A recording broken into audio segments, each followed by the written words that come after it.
Hey, everybody. Welcome to Today in Prophecy, daily news of 15 minutes or less. News from the perspective of the Bible. And I'm going to tell you something right now. I'm in Jerusalem. For all of you who are getting ready to join me, I am in this place. It is an incredible piece.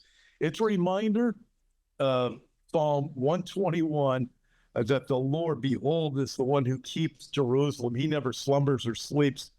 By the way, the news today is going to probably be less than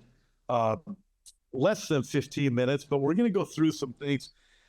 Back home, what are you guys dealing with there in the States? And I know people are watching all over the world. So from this side of the world, high alert bombs found at Tesla dealership.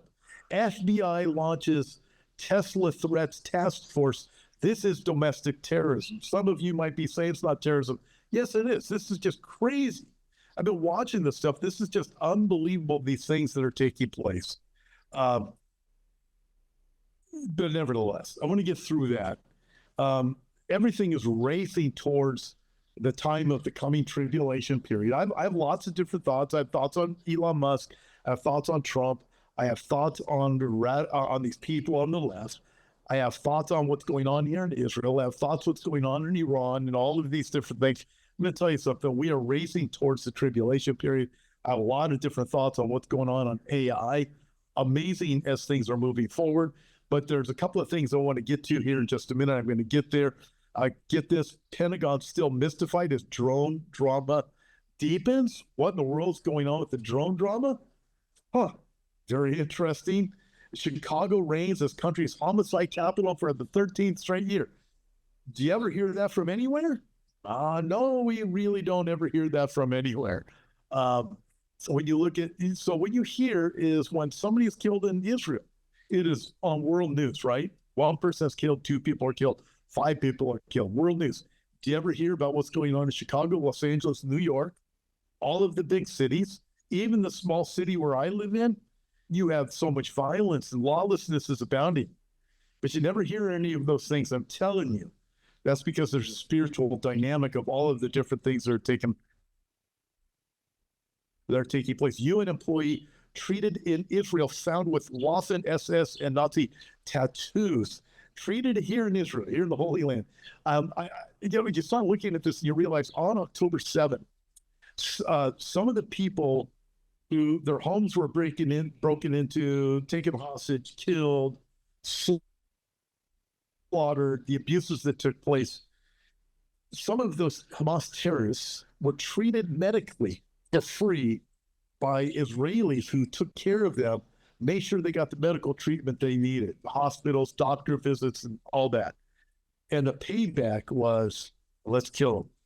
Unbelievable. And then you see something like this, UN employee treated in Israel with Waffen SS and Nazi tattoos. And then you have this Democrat Congresswoman calls for Elon Musk to be taken down. This out of Life Site News. Check it out. Rep. Jasmine Crockett, Democrat out of Texas, made inflammatory comments against Elon Musk as his Tesla vehicles are being set on fire across the country.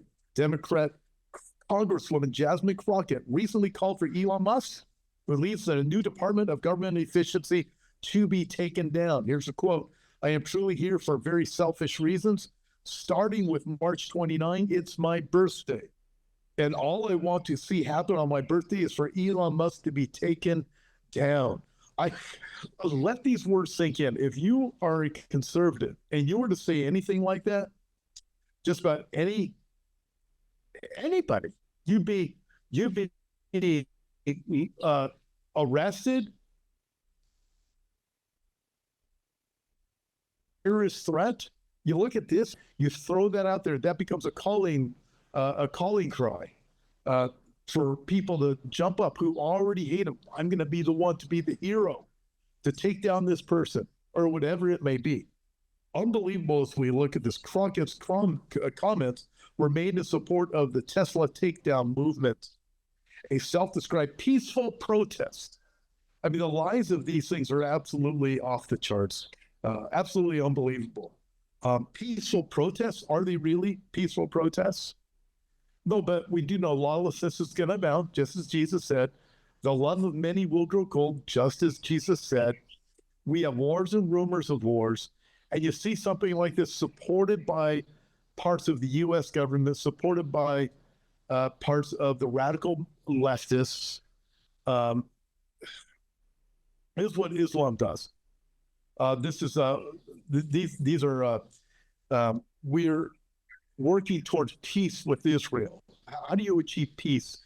You slaughter everybody that doesn't agree with you. Remember, if you look at Syria, for example, this new regime in Syria under al-Jilani, whatever his name is now, all these 2 months ago, he's saying, hey, we want to get along with all of the Christians. Well, that's what they do is they've been crucifying them, slaughtering them. And the only people that are going to be left, they're all going to comply. You're going to get along with them. That's what they really mean by this. So a peaceful protest, yeah, after we eliminate, we kill people, we burn up everything, we destroy them, yeah, then we'll have peace. That's how they reason these things. Wow. And then you have this, Joe Kerr just sent me this out of all Israel news. Prominent transhumanists on artificial general intelligence.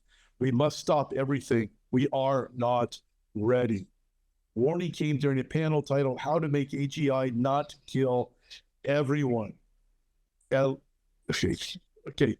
As you might take on even that, you start looking at artificial intelligence, rapidly, I believe we have already passed the Rubicon.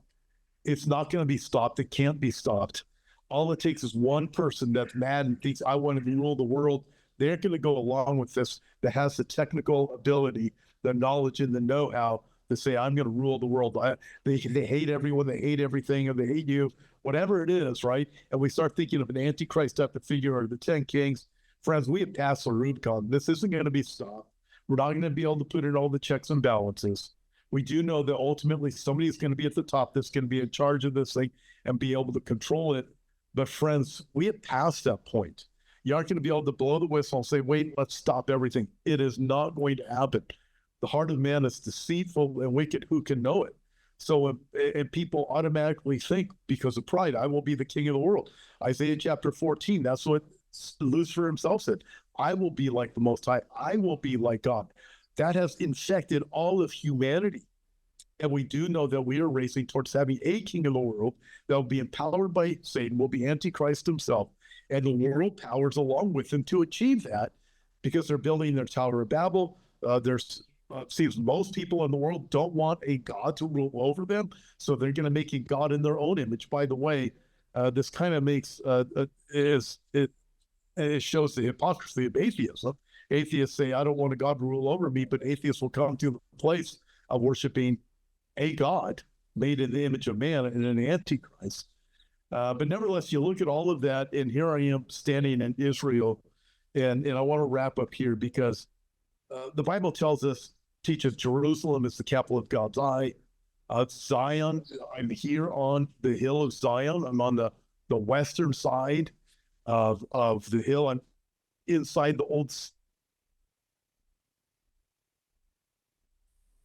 And I know something, the things that we already talked about just in the news update, it all comes down to this. Jesus himself said in Luke chapter 21,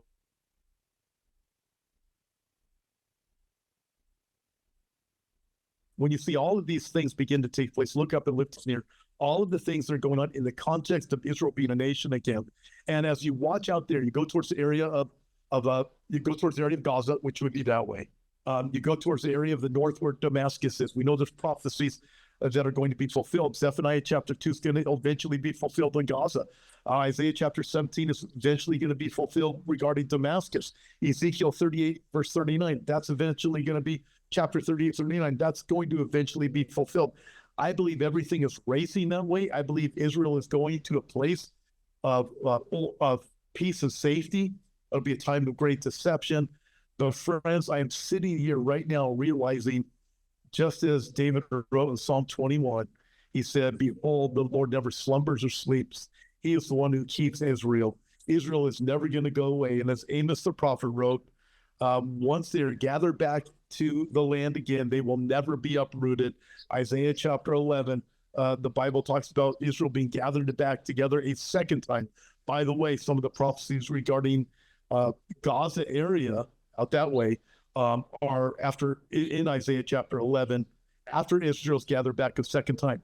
There's eventually going to be peace here, but it's going to be a false peace first. And then ultimately, as Psalm 122 verse 6 says, pray for the peace of Jerusalem. That is when the Messiah comes back and there is genuine peace. Israel right now is rapidly going to a place of peace and security, a false sense of peace and security.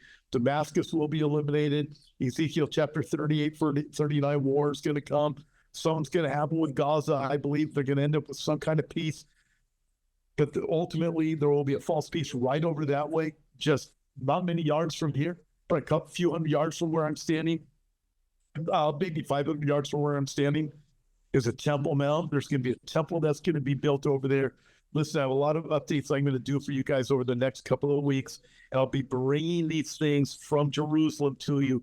We'll look at the temple. We'll talk about the red heifers. We'll talk about all of these different things. But right now, I just want you to know I'm here. Looking forward to seeing you guys. You're going to join me. And I am thoroughly enjoying the peace that is here right now where I am. God bless you guys. Thank you for joining me today. And I will be seeing you tomorrow.